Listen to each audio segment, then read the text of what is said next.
Bonjour à tous, j'espère que vous allez bien. Bienvenue sur le podcast Riche d'expérience, le podcast où on parle d'entrepreneuriat, d'investissement, d'immobilier, mais de parcours de vie. Aujourd'hui, je suis avec mon acolyte Mehdi. Comment tu vas, mon Mehdi? Et tout va bien, et toi?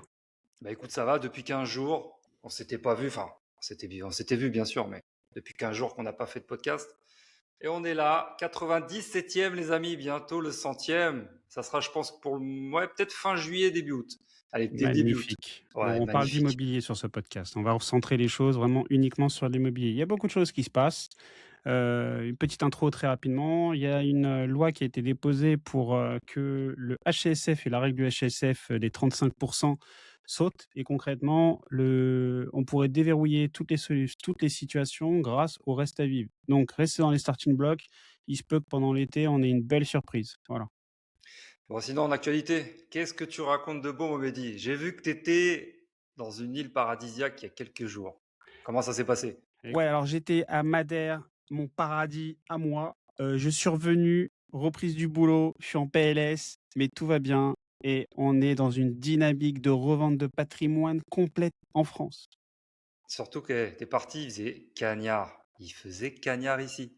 Je pense que toi, t'as eu t'as eu de la chance, oui et non, mais t'as pas autant souffert de la chaleur que nous, on a pris, tu vois. T'as eu la petite brise de Waouh, Madère, tu vois, quelques waouh. jours. 25 Mais degrés. ouais, ça, c'est Ils top. avaient annoncé de la pluie, je faisais 10 kilomètres, 10 minutes de voiture et j'étais au soleil. Voilà, plein de microclimats. Mais Ouais, ça, bon. c'est top. Bon, niveau immobilier, donc du coup, de quoi on va parler aujourd'hui? Eh ben, aujourd'hui, moi, j'aimerais bien qu'on parle un peu autre chose que de la location classique. Et c'est vrai que comme toi, comme moi, on connaît un petit peu tout ce qui est location et achat de locaux commerciaux. Et je pense que ça peut être une bonne stratégie quand tu es investisseur d'avoir cette casquette-là, d'aller sur tout ce qui est commercial.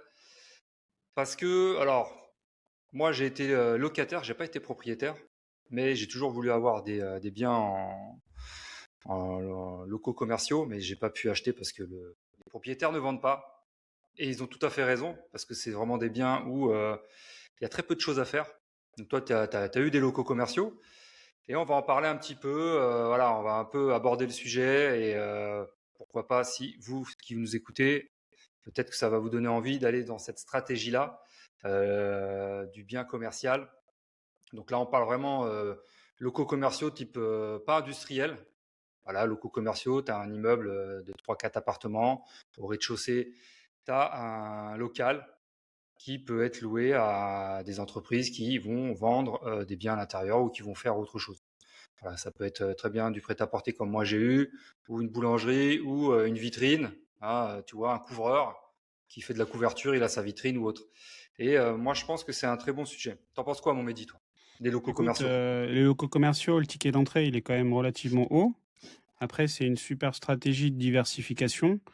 Honnêtement, moi, je regrette, de ne plus en avoir. Ouais, j'en ai plus. J'en ai plus donc du coup, bah, voilà. Mais après, c'est quand même, assez onéreux pour le ticket d'entrée. Les contrats, c'est pas un bail que tu fais toi, il faut se protéger au maximum, hein, parce que sur un bail commercial, il y a des petites subtilités. Mais après, honnêtement, sur la rentabilité, une fois que tu as passé la barrière de l'entrée avec le ticket, c'est vraiment une super opportunité. Tu as affaire à des pros. Un contrat qui peut te permettre aussi de te protéger, de certaines choses que tu vas trouver dans l'habitation. Donc non, franchement top. C'est un bon investissement. Moi, tu vois, je suis en recherche. Je suis en recherche de biens classiques, tu vois, comme petite maison. Moi, je suis plus sur les petites maisons, des choses à rénover, à revendre derrière. Appartement, pourquoi pas s'il y a une bonne occasion, tu vois, si ça peut se présenter. Mais c'est vrai que je suis vraiment en recherche du local commercial. Et là où je suis situé, c'est vrai que c'est un peu compliqué parce que le marché il n'y a rien à vendre. Tout se passe en dessous le manteau. Et moi, je pars du principe. Alors, on m'en a présenté un, tu vois. Alors, pas dans l'axe, pas dans le centre pur de la ville où je recherche, un petit peu excentré, mais tu vois, pas énorme, hein, elle est peut-être 50 mètres. Et tu vois, d'une rue à une autre, pourtant c'est dans l'artère principale, mais c'est un peu plus haut que le centre. Tout de suite, bah, c'est moins glamour. Et le prix était trop onéreux. Ça fait, franchement, je crois que le commerce, il est fermé depuis au moins 3 ans. Liquidation judiciaire, donc c'est passé par les voies légales, tribunal, les avocats, tout ça. Et là, ça se décante et apparemment, ça devrait être mis à la vente, mais c'est trop cher. Tu fais le calcul entre le loyer que tu peux avoir, parce que tu fais une moyenne en fonction d'où tu es situé. C'est pas les mêmes loyers partout. Et en fait, tu n'es même pas à 5% brut. Donc, je vois pas l'intérêt d'aller acheter un bail. C'est ça le problème avec les locaux commerciaux C'est avec vrai. des emplacements triple A. Le problème, c'est qu'aujourd'hui, ça se valorise parfois même au même prix qu'une habitation pour une renta qui est moindre, en fonction de l'activité, bien sûr. Mais l'avantage, en fait, c'est que tu peux, si je puis dire, y mettre le loyer que tu veux et avoir une évolution qui n'est pas associée à l'IRL comme la location traditionnelle d'habitation. Donc en fait, au final, tu as quand même, comme je le disais, le problème, c'est le ticket d'entrée. Après, tu as d'autres possibilités. Tu as les possibilités d'aller dans d'autres villes, de trouver des ratios entre, le prix du mètre carré, que tu vas trouver dans les locaux commerciaux et ton loyer. Et c'est vrai que si tu cherches en Île-de-France, c'est très compliqué, très Ouais, compliqué. c'est très compliqué. Et, après, tu peux aussi, dans certaines villes, tu peux aussi. En fait, ce qu'il faut que vous compreniez, c'est que quand tu as un local commercial, soit tu as ton local commercial, tu l'achètes, tu as fait tes calculs, tu as ton prix d'achat, tu sais à peu près combien tu vas pouvoir le louer en fonction de là où tu es situé dans la ville. Et tu peux le louer directement, c'est-à-dire location pure à une entreprise. Sauf que dans certaines villes, tu peux revendre le bail, le droit au bail. Et là, tu peux récupérer un petit peu de cash parce que dans certaines villes, tu as un droit au bail. Donc, un droit au bail, ça peut être de 20 000 euros, ça peut être de 50 000 euros. Moi, j'avais un droit au bail. Sur une de mes boutiques, j'ai payé 150 000 euros. Par contre, emplacement triple A, tu sais que ton chiffre d'affaires, il va progresser quasiment tous les ans. Et tu sais que tu fais du chiffre. Moi en tant qu'investisseur, alors là, je parle en tant qu'investisseur, je préfère privilégier un emplacement triple A, bien situé, payer un peu plus. Par contre, je sais que derrière, l'entreprise qui va me prendre le local va tourner. Tu vois ce que je veux dire? Si c'est pour être à 50 mètres ou 200 mètres en dehors du triple A, qu'il y ait du turnover et que le mec il te paye pas au bout de 6 mois, qui vient avec un concept qui est un peu claqué, comme on en voit beaucoup, ça dure pas dans le temps, tu vois. Ce qu'il faut quand tu es un local commercial, c'est que ça dure dans le temps, t'as des baux de 3, 6, 9. Voilà. Plus le mec il est là longtemps, plus tu es sûr d'être payé et ça tourne. Au moins tu Mais es tu vois, tranquille. moi, je suis plus d'accord avec ça. Parce qu'en fait, aujourd'hui, on a la chance d'avoir internet et d'avoir, plein de nouveaux métiers excuse-moi, plein de nouveaux commerces qui ont la possibilité de se faire connaître via les réseaux et tu n'as plus besoin d'un emplacement triple A pour faire du chiffre. Et pour te dire, moi, j'ai vu, dans une des villes où j'investis, j'ai vu un emplacement, et quand, je vois le prix du loyer, sachant que la petite perle qui est bien sur un local commercial, c'est qu'en fonction des subtilités que tu vas mettre sur ton bail, bah, en fait, en tant que propriétaire, tu peux, n'avoir quasiment rien comme charge. Donc, c'est une super opportunité quand tu as trouvé le bon locataire. Donc, concrètement, qu'est-ce que j'ai vu moi? J'ai vu un mec alors bon, j'en ai vu 2. J'ai vu un tatoueur, ça paraît ouf, hein.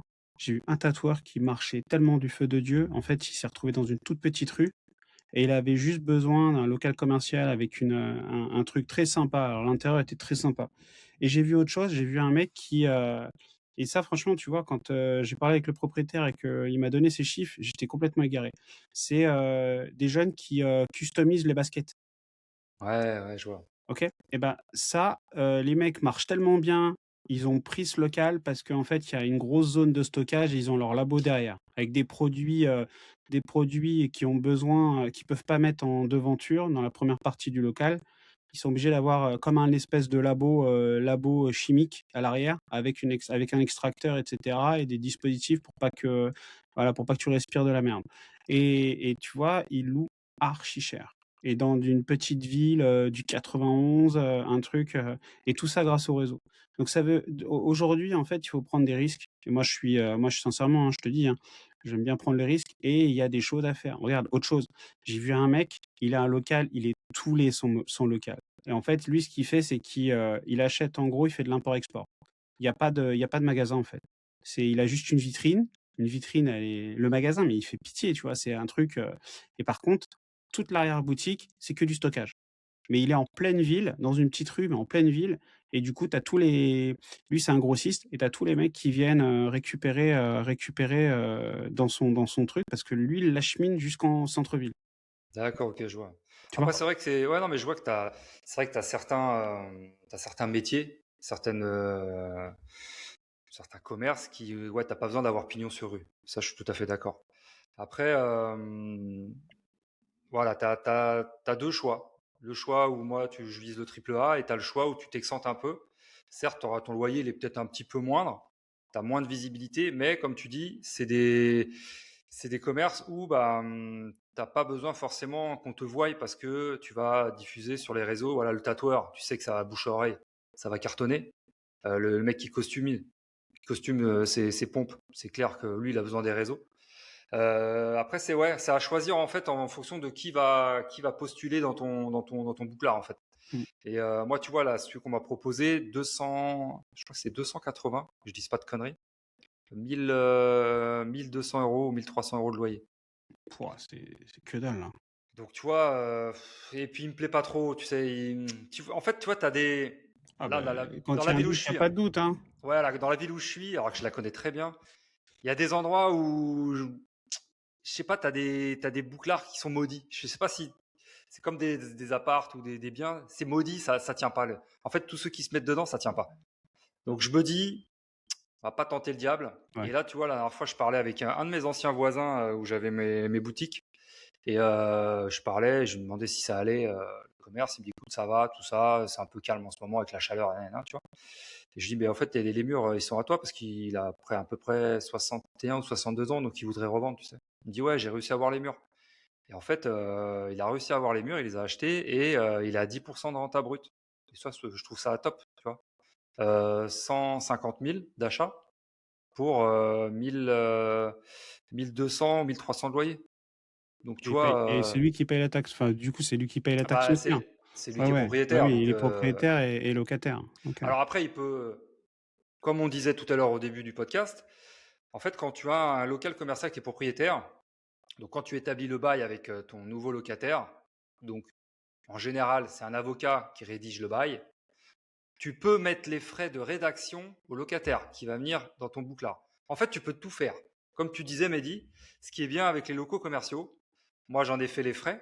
Moi, quand j'ai pris un de mes local, en fait, on a déménagé parce qu'on voulait plus grand.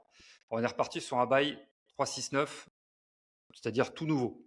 On a refait le bail, tout était à notre charge en tant que locataire. J'ai payé la rédaction du bail à l'avocat. Toutes les clauses que le propriétaire a voulu mettre dedans et les a mis. Donc l'article 606 que tu dois connaître, en fait, quand tu es locataire d'un bail commercial, tu es responsable de tout l'entretien de ton local. À l'intérieur, ouais. Alors, à l'intérieur, sauf tout ce qui est mur porteur, toiture, Et tout ce qui est euh, structure. tout ce qui est structurel. Et après, tu peux inclure d'autres choses. Si par exemple, tu as du terrain, les Mais clôtures. tu sais que tu peux, hein, en tant que propriétaire, tu peux aussi également, mettre la structure, la toiture et cetera, hein. À Il la y a des charge, oui, tu ah peux mettre ouais, à sur la des charge. emplacements de ouf, tu peux, hein. Ah, tu peux, ouais. Alors après, tout dépend parce que quand c'est en copropriété, Ah il y non, a. non, non, non, sur des emplacements de ouf, le mec, le locataire, s'il veut vraiment et que toi tu imposes ça, je peux te dire que, moi j'ai vu des baux, où Sans l'article. les locataires, ils acceptaient tout, hein. Ouais, non, mais Toiture, je suis d'accord, hein. structure, et au final, tout était déchargé sur le locataire parce que c'était Ouais. un emplacement, qui Et, permettait, de générer beaucoup de chiffres. Mais oui, et mais ça, c'est après à l'avantage quand tu es propriétaire, tu inclus ce que tu veux. Et ouais, après, au locataire de dire oui, de dire non. Et après, c'est une tout à fait, voilà. négociation. Mais en général, moi, je mettais tout à ma charge au niveau de l'entretien de l'intérieur, ce qui est normal parce que tu refais des travaux quand tu mets ton commerce. Moi, j'avais du prêt-à-porter, donc j'avais tout refait. Mais je voulais vraiment absolument que le propriétaire ait à sa charge l'article 606, qui, lui, bah, s'il y a un problème structurel ou autre, c'était à sa charge à lui. Voilà, donc ça, c'était vraiment rédhibitoire pour moi. Mais tout le reste, taxe foncière, c'était pour moi. Les rappels de charges de copro au tantième, c'était pour moi, tu vois. Donc, en fait, Voilà. le propriétaire, limite son brut, c'était son net. Tu vois ce Bah que je veux oui, dire? mais non, mais c'est pas limite, c'est ça l'objectif, sur un bail commercial. Et c'est top. Et c'est pour ça que la stratégie Des locaux commerciaux, moi j'aimerais en avoir. Alors je suis pas fan, vous savez, je suis pas très fan des locations pures et dures avec un locataire en particulier. Mais à titre professionnel, pour moi c'est bien parce que c'est complètement différent. Après, si le mec il te paye pas, bon, alors on entend dire qu'on peut les bouger du jour au lendemain. Non, non, ça se fait pas comme Ouais, ça. ça c'est Il y a des pas ouais, procédures, ça prend du temps. Mais totalement. je préfère avoir un professionnel qu'un particulier classique.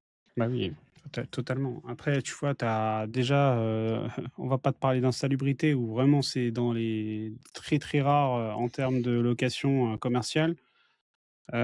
Tu vois, des loyers impayés, bon, bah, oui, ça tu peux en avoir, mais après, tu as la possibilité d'aller beaucoup plus vite. Mais tu es obligé malgré tout de passer par un commandement de payer avec un huissier, avec une procédure et cetera. Néanmoins, tu as beaucoup moins de problèmes si tu as bien géré et que tu as, fait ton tri dès le départ. Et moi, je Exactement. vais donner des petits conseils, je n enfin, sur les locaux commerciaux, je vous dis: «Évitez la restauration». La restauration, c'est un métier, il faut être un vieux briscard. Quand vous avez de la restauration rapide, ça va vous drainer, alors bien sûr qu'il y a des gens bien, hein, mais ça va vous drainer déjà certaines nuisances. Ça va vous drainer si le resto, vous êtes pas à l'intérieur. Si vous voyez pas l'intérieur et que c'est un peu border au niveau hygiène, ça va vous drainer, des rongeurs, plein de problèmes de nuisibles et cetera et cetera. Et si c'est votre immeuble, comme cela a été le cas pour moi, ça peut très vite dégénérer dans les parties communes avec les autres locataires et cetera et cetera. Donc moi déjà, tout ce qui est boulangerie, tout ce qui est, resto et fast-food, c'est mort. Je il y a tr il faut vraiment maîtriser le truc, hein. Après, Exactement. ce qui me plairait moi bien, c'est, tout ce qui est, grosses concessions automobiles. Ah punaise, ça rapporte ça, mais Ouais, là, ça. c'est très cher, hein. Mais ça rapporte ou tu sais, genre les salles de sport, mais les grosses salles de sport, Ouais, tu après vois? là, on n'est plus sur du Oui, local mais classique. après à un moment, tu as la rentabilité qui va avec, tu Ah, mais vois? je suis tout à fait Là, d'accord tu avec toi. prends un bail ferme parce que voilà, l'avantage des locaux commerciaux, c'est que tu peux avoir des baux fermes. C'est-à-dire que le mec, ils font la société, elle est même pas rentrée, qu'elle t'a déjà, signé un bail de 10 ans et que tu as une grosse partie déjà, dès le début avant même qu'il rentre. En fait, Donc tout, comme on disait, tout est négociable. Tu peux tout inscrire sur le bail. Et ça, c'est à la force d'avoir des locaux commerciaux parce que ouais, demain, tu veux inclure un texte, voilà, je veux c'est 6 mois d'un coup, tu as 6 mois d'un coup. ouais. Tant que tu as un bon emplacement et que tu as un bon locataire, après choisir, hein, c'est les locataires, hein. Parce que des fois, tu vois des commerces qui veulent s'implanter. Tu sais que ça va pas marcher. Mmh. Tu sais que ça va pas marcher, tu le sais. Et là, tu refuses. Et tu peux inclure dans ton bail, comme tu disais, tu voulais pas de nuisance, que ça soit sonore ou au niveau des odeurs. Donc, tu peux inclure dans ton bail interdiction à la restauration. Au moins, c'est nickel. Le mec, il ne pourra pas faire de restauration. C'est Ouais, interdit. bien Et sûr. en plus, si tu n'es pas propriétaire de l'immeuble, encore tu es propriétaire, bon, bah, tu fais ce que tu veux. Mais si tu n'es pas propriétaire de l'immeuble, déjà, il faut demander à la copropriété. Si tu dois faire des évacuations au niveau des tout ce qui est VMC ou autre pour les odeurs, il faut passer soit par la cour, soit par les toits. Et ça, pareil, il faut demander à la copro. Et en général, ils n'aiment pas trop ça. Et surtout les nuisances, c'est surtout les nuisances pour les locataires Ah au-dessus. ouais, c'est une Ah, c'est catastrophe. Mais c'est tu peux mettre compliqué. tout ce que tu veux, hein, extracteur et tout. Ouais, mais tu auras C'est toujours. exactement, par les Puis fenêtres, à l'extérieur et cetera, tu vois? t'as les nuisibles, Tu vois, sur les câbles et moi, tout. sur un de mes immeubles, on avait mis, avec mon épouse, plus de 15 000 € dans une extraction, un système d'extraction. Il y avait aucun problème. L'été, le restaurant, bah, il y a du monde sur la terrasse et cetera. Les locataires au-dessus, ils ouvrent les fenêtres. Bah, en fait, ils se sont plaints. Ils se sont plaints, même pas du bruit, ils se sont plaints de l'odeur. Parce qu'en fait, les cuisines, tout le monde ouvre les portes, les fenêtres et cetera et les odeurs, bah, elles passent plus par les extracteurs.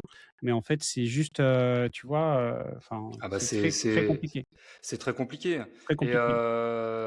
Après, tu vois, sur les locaux commerciaux, l'avantage, c'est qu'on a plusieurs types de locaux commerciaux. On a les locaux commerciaux de bouche, les locaux commerciaux où il y a du public et les locaux commerciaux type industriel, type stockage, type en fait, c'est une multitude de stratégies dans la stratégie et peu importe le lieu, tu peux trouver en fonction de aujourd'hui, on a la chance d'avoir ChatGPT, et cetera. Tu peux trouver en fonction du lieu où tu vas acheter ton local commercial, l'activité qui est la plus propice à ce local. Donc au final, on n'a même plus besoin d'acheter plein centre-ville, dans certaines villes. On peut acheter à des endroits complètement paumés et trouver une activité qui a pas besoin d'avoir pignon sur rue et qui a juste besoin en fait d'un lieu, pour, de stockage. Et c'est pour ça que tu vois, je reviens sur, l'exemple que j'ai pris tout à l'heure, où tu as un mec, un grossiste, il a juste besoin d'un point de livraison dans une ville et après en fait, tu as tous les petits détaillants qui viennent se ravitailler chez lui. Mais pas les détaillants avec des semi-remorques, tu vois? Avec des de leurs caisses qui viennent en fait, je vais te parler du textile. Il y a eu un quartier dans Paris, c'est le 11e, où à un moment, on a les Chinois, la communauté, chinoise, qui a acheté tout ce qu'elle pouvait. Et en fait, le principe, c'était ça. C'était les mecs, ils arrivaient des grossistes et tu avais tous les petits détaillants, peut-être des magasins comme toi, tu vois? Qui venaient, mais avec leur voiture et qui prenaient, je sais pas moi, 200-300 pièces, mais ça rentrait dans leur voiture. Et Ouais. lui, en fait, c'était juste un point de livraison. Un point, où je sais pas comment on appelle ça, tu vois? Un point où tu venais, tu prenais ton lui, c'était le grossiste, tu prenais et cetera. Et ben, aujourd'hui, je pense que, tu vois, avec l'arrivée d'Amazon, l'arrivée de plein de choses, bah, ça va être de plus en plus comme ça. On n'aura pas de locker, mais on va avoir des mecs qui vont arriver et qui vont stocker, un peu comme les relais, tu sais? Ça s'est craché, tu Ouais, vois? je vois ce que, c'est vrai que c'est pas mal ça. En fait, ça évite d'avoir, ça évite à Amazon d'avoir des gros Bien entrepôts. sûr, C'est-à-dire un entrepôt de 10 000 mètres carrés à un endroit et que tout part de là. tu vois? Et si tu as Ils savent plein, si ils s c'est une toile d'araignée en fait. ils savent Si- exactement dans quelle zone. Moi, j'ai vu un truc, un reportage, ils savent exactement le top 10 de leurs produits dans certains quartiers, dans certaines villes et cetera. Dire qu'ils sont en capacité de produire du stock à la semaine, parce qu'ils savent que telle semaine, en fait, va y avoir les top 10 des produits dans cette ville, dans ce quartier et cetera. Donc au ouais, final, après, c'est juste une question de logistique, tu vois? mais c'est clair et tu as tout à fait raison, hein. Tu pas obligé d'être dans un centre-ville, Bien sûr, dans un triple A et bien avoir un sûr, commerce là. Mais non, tu peux en avoir même dans des petits bleds à 2 000 à 3 000 habitants. bien sûr. Sauf que tu es bien positionné à un endroit stratégique parce que tu as la nationale, tu as l'autoroute pas loin. Et puis, comme je te disais, voilà, la toile d'araignée. Tu peux dispatcher partout et les gens peuvent venir, surtout, venir se réapprovisionner. Et ça, c'est très important. Mais après, il y a toute une étude de marché à faire au niveau des locaux commerciaux. Mais en fait, ça peut être un très bon investissement de diversification.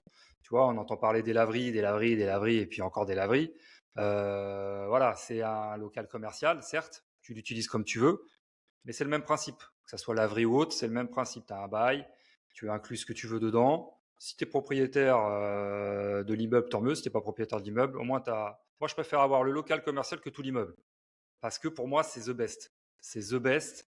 T'as rien à OK, faire. bien sûr. Tu trouves un bon locataire, que ça soit dans l'industriel, comme disait Mehdi, que ça peut être une concession automobile. Et là, c'est le jackpot parce que après, il faut de l'espace, mais au moins, tu es sûr ils vont pas rester 3 ans. Ça reste des décennies. Si hein, ils ont Mmh. un bon emplacement avec de la surface, ça reste des décennies. Donc là, tu es refait. Par contre, commence petit, un petit local, voilà, entre 100 et 200 000 euros, avec des loyers qui correspondent au prix du montant. Alors, en fait, si tu arrives à avoir une renta entre 7 et 10, après tout dépend si tu veux du patrimonial, parce que dans certaines villes, le local commercial va prendre beaucoup de valeur. Donc, tu peux te permettre d'avoir un peu moins de renta, mais que ça te paye, que tu es à l'équilibre. Si tu as d'autres biens dans ta SCI, tu vois, comme on parlait dans les autres podcasts, avoir un peu de patrimonial et avoir un peu plus de rendement, ça fait de l'équilibre. Et pourquoi pas dans des zones un petit peu moins prisées, mais qui ont quand même un cœur de centre-ville. Et là, tu peux avoir des prix un petit peu plus bas et avoir une très bonne renta parce que le loyer est quand même élevé. Alors, Mais j'apporte, en termes de patrimoine, avoir du local commercial, moi, je le déconseille au tout début de la création de son patrimoine. Je pense qu'en termes au bout de 2, 3, 4 ans, après avoir commencé, fait un petit peu ses armes sur de la location d'habitation, là, vous pouvez aller sur du local commercial. Parce que c'est quelque chose qui va pas avoir une rentabilité, en tout cas dans la majorité du temps, une rentabilité de ouf. C'est quelque chose, par contre, une fois que le crédit, il est payé, ou une fois que vous avez une stratégie, tu vois, la dernière fois quand on discutait avec, Eddy, moi je l'ai vu, il y a pas longtemps, on était, dans un de ces locaux commerciaux en plein Paris où il faisait de la sous-location. Mais là, ça crache. Mais le problème, en fait, c'est que, les semaines où ça crache, bah, ça va lui permettre de tenir le reste du temps où il y a rien. Et le local commercial, en fait, ça, c'est qu'à l'inverse d'un local d'habitation, excuse-moi, d'un appartement, qui a des vacances locatives. Et pour trouver un locataire, parfois, vous allez attendre très longtemps. Mais il faut pas se presser, parce que si vous vous pressez, vous allez faire des conneries. Et sur un local commercial, faire une connerie, ça peut très vite vous coûter beaucoup plus cher qu'un locataire qui paye pas.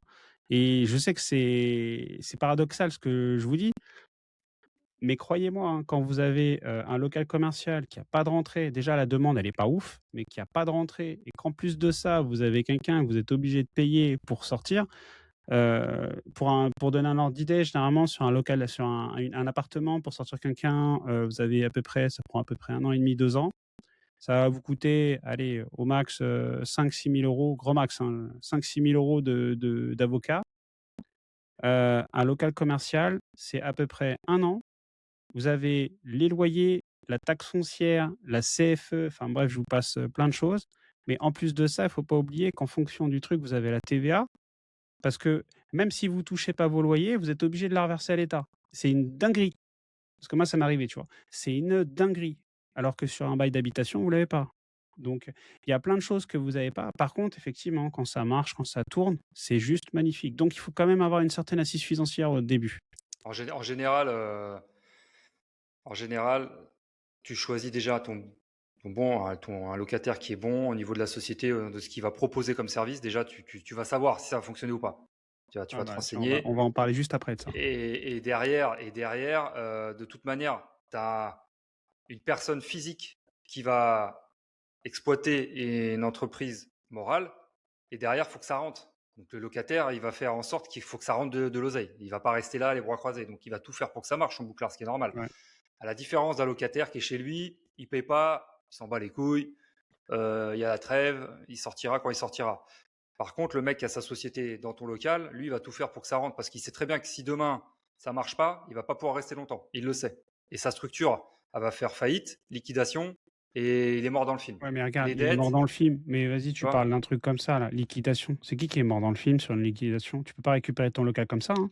Ah non, je sais, je sais. Oui, voilà, donc S'il fait une liquidation, bah, les créanciers, voilà, tiens, et et tu attends, tu peux t'attends. pas récupérer, tu peux pas rentrer comme ça dans le truc, hein. Mais en Tu peux pas général, en proportion, tu as moins ah, de risques. Tu moins de ouais, risques. bah, écoute, Si hein, tu choisis, non, si tu choisis bien ton locataire, tu as moins de risques. Tu vas pas prendre un mec qui va créer tu une sais, je vais te dire, société et, tu vois, un et que ça va faire appartement 2 secondes. un appartement, une fois que tu l'as récupéré, quasi dans la foulée, tu peux le remettre en location et tu sais que tu vas trouver. Parce qu'il y a tellement de demandes en location. Un local commercial un local commercial qui est éclaté, à moins que tu trouves, tu excuse-moi, un emplacement qui soit ouf, tu es obligé de remettre en état. Donc déjà, ça va te prendre un petit peu de temps. Derrière, il faut que tu remettes une annonce. T'attends, t'attends, t'attends. Tu as tous les charlots, et cetera. Alors aussi, une petite astuce, c'est que, ne prenez pas des sociétés qui ont 1, 2 ans de bilan, hein. Il faut prendre des sociétés, et ça fait quand même quelques années. Toutes les sociétés qui débutent et surtout les sociétés de bâtiment, dédicace, pas de société de bâtiment qui a moins de 3 ans, OK? Parce qu'il y a beaucoup de sociétés de bâtiments qui ont besoin juste d'une vitrine, comme il le disait, Ouais, mais et ça, c'est. derrière, elles attendent 1 an, 2 ans, elles arnaquent, elles ferment et après vous vous retrouvez dans la merde parce que derrière vous pouvez pas récupérer votre local, comme ça. Donc voilà, et je pense qu'on a fait le tour, hein, Ouais, ouais, mais tu vois, juste pour préciser, tu disais ouais, qu'il y a des sociétés qui ont 1 ou 2 ans. Tu vois, moi, à chaque fois, on avait zéro parce qu'on débutait. Encore une fois, après, c'est au cas par cas. si C'est tu poses vraiment. des conditions, si tu acceptes et que tu poses des garanties, bien sûr, il faut prendre des garanties en tant que propriétaire. En fait, je te dis, c'est au cas par cas. Moi, si par exemple j'en ai un, c'est au cas par cas parce que j'ai été locataire. Ça va dépendre de ce que tu vas proposer comme activité dedans. C'est toujours pareil. Oui, mais Tu en vois, tant que regarde, propriétaire, il faut moi, demander des garanties, des 6 mois de loyer, des choses avant même que toi ouais, tu rentres. c'est pas évident quand tu as une création, c'est pas évident de demander 6 mois de loyer, hein. Tu sais, Bah faut les écoute, sortir, hein. ouais, il faut les Tu vois, regarde, sortir. regarde, tu vois, Moi je suis propriétaire, hein, je suis pas locataire. je sais, mais moi j'ai été locataire, donc je sais ce que c'est la Voilà. difficulté de créer une Ah ouais. société. Moi, tu vois, j'ai payé le droit au bail. Donc quand tu as des 150 000 balles, tu as 2 000 € de crédit tous les mois, t'as pas de différé, hein. Les Ouais, mais différés, ça regarde, n'existe pas, hein. le droit au bail, tu l'as payé. Ah ben Moi, je je l'ai payé suis 100, moi je 100, moi 150 000, ouais, frérot.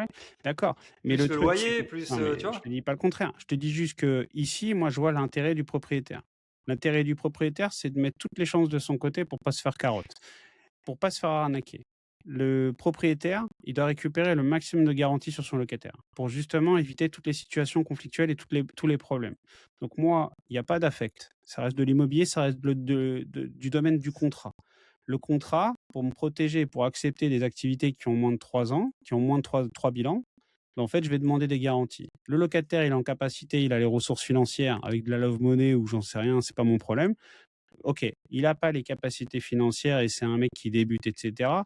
Écoute, aujourd'hui, je déconseille de prendre des gens qui débutent. Pourquoi? Parce que, il y a un risque et les banques, qu'est-ce qu'elles font? C'est juste de la gestion du risque. Un mec qui a pas de bilan et cetera, pourquoi il a pas de crédit? C'est parce que ça représente un risque. Et ben, nous, en tant que propriétaire, on doit aussi réfléchir de la même manière. C'est-à-dire que quelqu'un qui a les reins solides, OK, quelqu'un qui a pas la capacité financière juste de poser 3 4 mois de loyer, il a rien à faire. Après, ce n'est que mon expérience, hein, mais voilà et ça, c'est tout le temps avéré. À chaque fois que je prends des gens qui sont border, au début, tout va bien et tout machin. Dès que ça commence à tirer la langue et cetera, tu que des problèmes. Ouais, après tout dépend, ça encore, tu vois, au cas par cas. Hem, Au cas par Oui, cas, je te si t'as parle pas d'expérience, hein, je te parle ouais, pas non, de mais blabla je te de je te trucs, parle voilà. aussi d'expérience parce que moi, j'étais de l'autre côté, donc Oui, je toi, sais tu as ce que été c'est. locataire, moi, j'étais Je propriétaire. Voilà, mais je sais ce que c'est tu vois, la plupart du temps, les personnes qui vont te louer le local, c'est pour de la création. La plupart du temps. Ouais, La ça plupart. dépend. Si, la plupart. La plupart du temps, c'est de la création ou ils ont déjà un bouclard quelque part, et ils ouvrent une nouvelle structure. Mais c'est de la création. C'est toujours de la création. Tu repars de zéro. Après, c'est au cas par cas. Si tu n'as pas de droit au bail, je suis d'accord. 6 mois de loyer, il n'y a pas de problème. Parce que tu n'as pas de droit au bail, le mec, il doit avoir des ressources. S'il n'a pas s'il a pas 6 mois d'avance, sans droit au bail, laisse tomber. Et ça, je suis d'accord avec toi. Par contre, s'il y a un droit au bail, déjà, toi, si ton local est vide et que tu es propriétaire, tu vas prendre 50 000 plus les 3 ou 4 mois de loyer. Tu vois, bon, t'es déjà un peu sécure, tu vois ce que je veux dire. Mais encore une fois, c'est au cas par cas. Donc oui, ça peut être un très très bon investissement. Et comme dit Mehdi, le mieux c'est de se protéger au maximum en étant propriétaire, ça c'est clair, et à 100%. Ne commencez pas pour vos premiers investissements sur du local commercial. Si tu as une opportunité, vas-y, fonce, hein, on va pas te dire non, on n'y va pas. Mais voilà, fais tes armes déjà sur du locatif classique et après diversifie parce que le local commercial, c'est très bien dans une structure parce que tu te diversifies et des fois les rentas, c'est peut-être un petit peu moins, mais au moins tu es tranquille, tu n'as rien à sortir. Tu n'as pas de ouais, la chasse d'eau, on va t'appeler pour une chasse d'eau. Non, le locataire, il a un problème de chasse d'eau, il va appeler son plombier. C'est comme ça. Il n'y a rien à faire. Donc toi, tu es tranquille, tu dors tranquille. Donc ça peut être un bon investissement. Donc voilà, j'espère que ça t'a ouvert un petit peu les yeux et que tes oreilles, elles ont frétillé, tu vois, avec le local commercial. Donc c'est un très bon investissement. Moi, je suis en recherche. Donc je pense que je vais fouiner un peu plus et j'espère en trouver un. Bon, Mehdi, je te laisse le mot pour la fin ou tu Bah, voulais rajouter let's quelque go. chose? N'oubliez pas que on vous met dans la description, on organise un séminaire à Madère, il reste quelques places du 8 au 13 novembre. La journée, on visite. L'après-midi, fin d'après-midi, on parle d'immobilier, principalement d'immobilier de bourse et d'entrepreneuriat. Et pour le dernier jour, on visite des biens sur Madère pour vous apporter une vision qui est différente de la France. Néanmoins, notre cœur de métier, c'est l'immobilier en France. Ne l'oubliez pas.